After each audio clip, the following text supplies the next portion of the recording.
อนถ่ายที่หันกล่องไปบนสายแต่เห็นถ่าย MV แต่ละเพลงมานี่บ่เคยเห็นไผแบบเมียมาจ่องพวก แพทย์เจ้าหายคนเจ้าเสียอะไร หายแล้วมันเป็นงาน เราเลิก เราโสดเราบ่มีแฟนแล้วอ่ะ โสดสมอง โสด บอแฟนแล้วเฟซตัวหนึ่งมีแฟนแล้วเฟซตัวหนึ่งโสดแล้วมี2เฟซดิ มึงบอกอย่างที่แฟนเขาเบิ่งเขากระจักกันนี่ปกติแฟนไม่ได้หูนี่วันนี้ แฟนเขาเบิ่งเขาเบิ่ง พูดกับตอนนี้นี่แหละ บอแฟนเราบ่ได้เบิ่งส่งแบบคือเราเบิ่งแต่ส่งน้อยเบาเรากับส่งดิมเกาล้าน บ่ได้บ่ได้หู เก็บทุกเม็ดแน่บอกกันดิมันอยู่ในหาง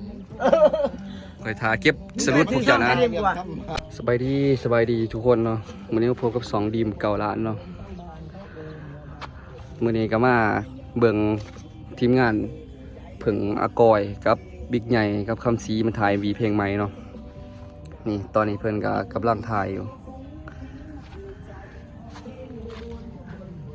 เดี๋ยวสิพามันไปเบิ่งเนาะก่อนสิไปเบิ่งนี่ก็มีเรื่องสิเว้าน้อยหนึงเนาะคือเห็นคอมเมนต์หนึงนะว่าเป็นยังคือว่าใส่ซื้อ2ดีมเก่าล้านเนาะคือมันก็เป็นแบบมีที่ไปที่มากันเนาะก่อนว่าสิใส่ซื้อ2ดีมเก่าล้านเนาะเพราะว่าตอนออกจากเฮือนใหม่ๆนะมาอยู่คำศรีนี่ก็มีรถจักรคันหนึ่งนะออกมาจากเฮือนเนาะมีรถจักรคันหนึ่งกับก็บ่มีเงินนะตอนนั้นวันนี้คำศรีก็ได้ส่วนขายกุ้งส่วนลงทุนขายกุ้งนำกันนะขายกุ้งเต้นเนาะเปิดร้านกุ้งเต้นกับบ่มีเงินนะก็เรียกว่าตัดสินใจว่าเอารถไปจำกันเลยจำไปจำนวนประมาณ2 ล้านกีบเลยเอาไปจำก็เอามาลงทุนในคำศรีเนาะมันนี่เปิดร้านก็ทำอิฐก็ขายอะไรอยู่ประมาณ3-4 มื้อมามันนี่กุ้งมันตายนะฝนมันตกช่วงนั้นก็ฝนตกดินหลายเอาลงไปค้างไว้อยู่น้องกุ้งตายเบิดไปเอามาตอนนั้นก็เอามาจำนวนหลายอีกคือแบบว่าเงินที่ว่าเงินทุนไปเอามาก็เกือบเบิดเลยนะเดือประมาณ400,000 กีบไปเลยกุ้งขายได้ประมาณขายได้แต่มือเดียวเท่านั้นหลังจากนั้นมันตายเบิดก็ได้ว่าบ่ส่งหลอดดิเฮ็ดจะได้เสียเงินมาถึงมาคืนนะคือว่าพอได้ไปไทยรถมาก็จนสิแบบว่าสิเมื่อไทยนะคือว่าเปิดห้างข้าวเดียวบ่ฮอดเดือนเจ๊งนะก็จนสิว่าจนโทรเอาหมู่ว่าห้ามหมู่น่ะแบบมีเบียร์เฮ็ดอยู่ว่าอยู่ไทยตอนนี้สิไปไทยไปหาหมู่นะตอนนั้นคำศรีก็ว่าบ่ไปดอกอยู่นี่นำเนี่ยมากับคิดอยู่ว่าบ่อยู่หรอกตอนนี้อยู่บ่ไหลว่ะอยู่ไปก็บ่มีเงินนะมาก็ได้แบบว่าไปเบิ่งมื้อนั้นก็ไปเบิ่งบิ๊กใหญ่ไลฟ์สดอีกแล้วก็ได้เข้าไปนั่งกับบิ๊กใหญ่อยู่วันนี้ก็สิมีอ้ายเพิ่นเนี่ยอยู่อเมริกาเพิ่นเห็นอยู่ในคลิปน่าจะเคยถ่ายคลิปไปบิ๊กใหญ่ช่วงนั้นก็ไลฟ์คลิปเติบแล้วเพิ่นน่าจะเห็นมานี่เห็นก็ได้จื้อจังได๋เพิ่นก็ได้ทักบิ๊กใหญ่ก็ว่ากุ้งไปยังคือเจ๋งอีสังกันนะเอารถไปจำไปยังนะบิ๊กใหญ่ก็ถามตอนนั้นก็ได้แบบว่ามีอ้ายมีเอื้อยเพิ่นทางอเมริกาแหละเห็นใจนะตอนนั้นก็ได้ฝากเงินมาให้ไปไทยรถก็ไปไทยรถมาก็เงินอีกส่วนหนึ่งก็มาร่วมทุนกันแล้วก็ลงทุนขายกุ้งต่ออีกตอนนี้ขายกุ้งนี่ก็เป็นพอไหลอยู่เพราะว่าฝนมันบ่ตกแน่เลยช่วงนี้ก็กุ้งมันก็เอาไปค้างอยู่กับสั่งมันก็บ่ตายเป็นไรก็พอได้ขายก็บ่เป็นว่าซีดีเนาะแต่กับกำลังซีดีนะแล้วก็ตอนเอื่อยที่ว่ามีเอื่อยอันนั้นอยู่ทางอเมริกาก็มีเอื่อยกับอายที่ว่าเราเป็น FC วิ่งใหญ่นะเราก็ฝากเงินมาสวยก็จำนวน9 ล้านเนาะตอนนั้น9 ล้านกีบก็ไปที่ว่าไปเปลี่ยนอะไรจำนวนในเงินประมาณ9 ล้านกีบเลยนะ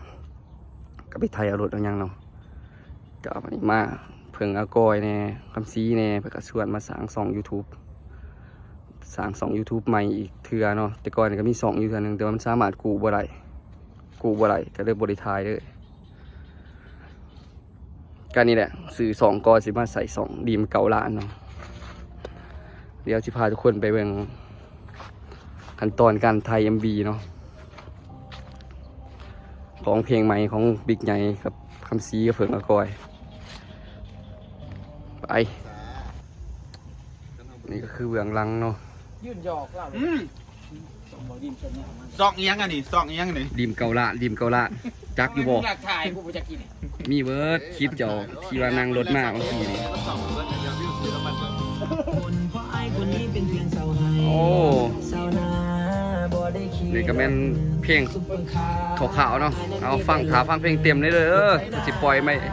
ไปนี่ไว้นี่เนาะเพื่อนบิ๊กใหญ่เนาะมาถ่ายอยู่เพื่อนเพิ่นวันนี้ไก่สีเหลวเลยเนาะเพื่อนเพิ่น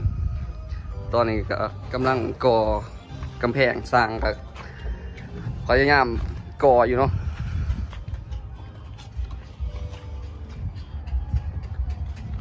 ก็ขาดว่า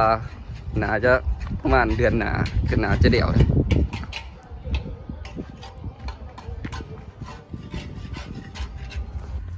ตอนนี้ก็เริ่มถ่าย MV เพิ่นเลยเนาะ คุยร่างกลางกัน นี่แหละวันนี้แหละเลย ยังซื้อตามเดี่ยวนี่ด้วย มาเอาไปบิ๊กกัน บ่คือกูสู้หัว คือใส่ขาสั่นดิ สู้หัวสำคัญเสียห้ากินมาเคี้ยวดิ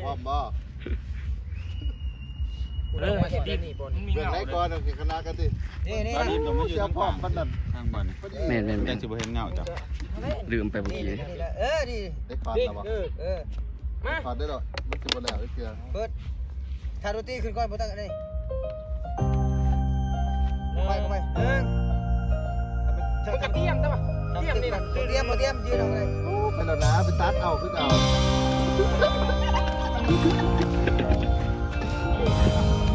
ฟังดนตรีเด้อฟังดนตรี พร้อมกันเลย มึงสิยุดตอนแรกกันนะกันได้ดิ ย้ำเท่าก็ได้ต้องยัง เท่ยังวะ เอาทานเนาะ เจอได้วันนี้ หยุด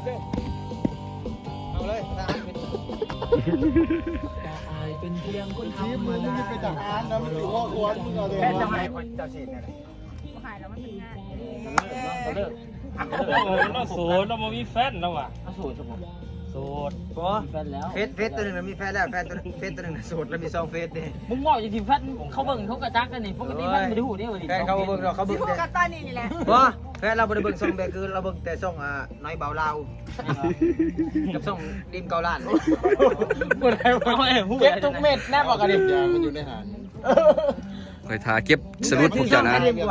อ่ะ ยูทูบเบอร์เบื้องหลังใส่สีส้ม เอาตี มา คอยอยากทาเบิ่งลูกดินพวกเจ้านะเพื่อให้สิ การที่ ออกสกิลไล่กูกัน เดี๋ยวกูเตะบ่เป็นเด้อมันจะบ่เคยง่ายกัน มันต้องแบบ ไล่พฤติกรรมเลยว่า พฤติกรรมหรือว่า มึงเซลฟี่อัพโซเชียล ไอ้ กันดิ แบบว่าสนิทสนม หน้า ไล่ขึ้น ตาบ่มุ้งมิ้ง มาทุกคน เอาอีหยังติดบาแล้วมัน เขาหู เอากล้อง เขาหู ยังติดบาแล้วมัน บ่ว่าแต่ว่าแล้วยืนไก่นั่งค้างเราตะลนนี่เจ้าคู่อยู่ว่า นี่ กินน้ำหอมเรากินนี่ทางไหนมากๆเลยลองลมเบิ่ง กินเซล คือกันบ่คือกินนิยม อีกีตา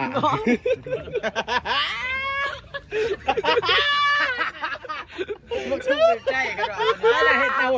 สุกบ่ล่ะถึงใจแห้งเนาะ ซายังก็ซากิตะ กีตาแฟนเบาคำซีเนาะ มาเลย เอา เดี๋ยวนางเอก เดี๋ยวเสริมลุยถ่ายต่อยเนาะ ขอเซลฟี่ในจักบาท เซลฟี่ก่อนมาได้ เซ โอ้ ล ดู ฟี่น้ำแน่จักบาท เซลฟี่บ่ มา เซลฟี่เซลฟี่ เซลฟี่บ่ดู เซลฟี่ เอาถ่ายรูปกันเนาะ มันคือมันบังกันเนาะมาเขามาตั้งนานพี่ ไปทางไหนไปจ้าไป ซูงกันวะ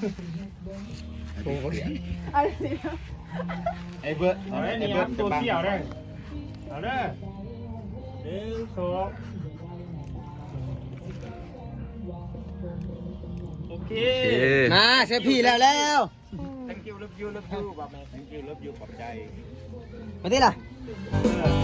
คนมาเที่ยวผมได้หรอ แสดงในสมจริงอะดีเด้อเพิ่งอะเคยนี่เป็นงานเป็นการอะดีเด้อ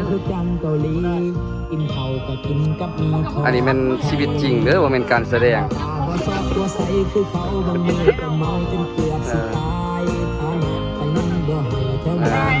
ก็ยังบ่ดี ชีวิตจริงเด้อนี่เด้อบิ๊กใหญ่ก็ได้ หลายกองหลาย ถ้าอยากมีคนคนใจสิมีผู้ใดในบ่หาคืนนี้ ตัวหัวมันสิเป็นสเปกอยู่บ่ คือยังสิเขาอีก โอ้ยเดือนหักเมีย ฮะ บอกเลยหักเมีย หักเมียเหรอดีแล้ว งามสุดเลยกับไปสู่เมีย ผู้จีเฮ็ดหูปั่นนั่นนี่หูปั่นแบบว่า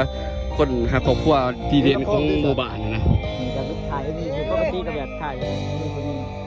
เออ โอ้ยถือลำโพงนะเนี่ย มาเพิ่งยังติดเกียบนะแม่งอีกนะจับออกบ่ฮะโอ้ย เอาเลิกทุกคน ยังติดหลังกันเพิ่งยังติดหลังเจ้านะ มันเป็นเงาเป็นลายเงาลาย ลายเงา เสียแต่เครื่องโต้ เอาเครื่องตัวเอา มันเล็กขอดหนาเนี่ยเอายังก็เอาเปิด เอาตี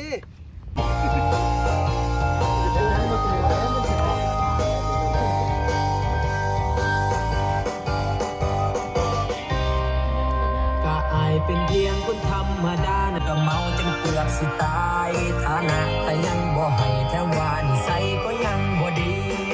ดีแต่บ่ บิ๊กใหญ่ในกาแสดงนั่นนี่ซ้ ม่วนคือมันห้วยไหลหน้าตาบ่ให้แจ็คสันหวัง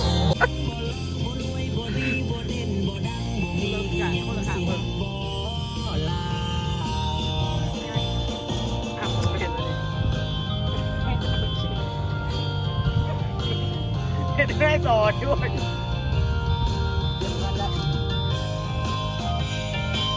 เอาไปประกอบในการเอาของกันนะครับไปของ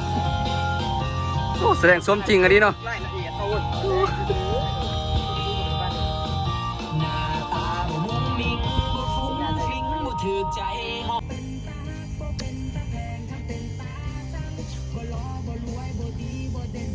ตอนถ่ายนี่หันกล่องไปบนสาย แต่เห็น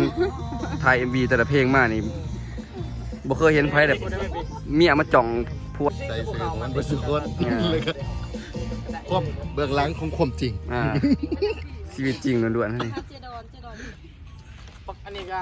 แสดงเก่งเนาะ จะถืออยู่มึงถ่ายคลิปจักนาที เนาะผัวเจ้านี่แสดงเก่งเนาะ สีมาใช่บักสีดิ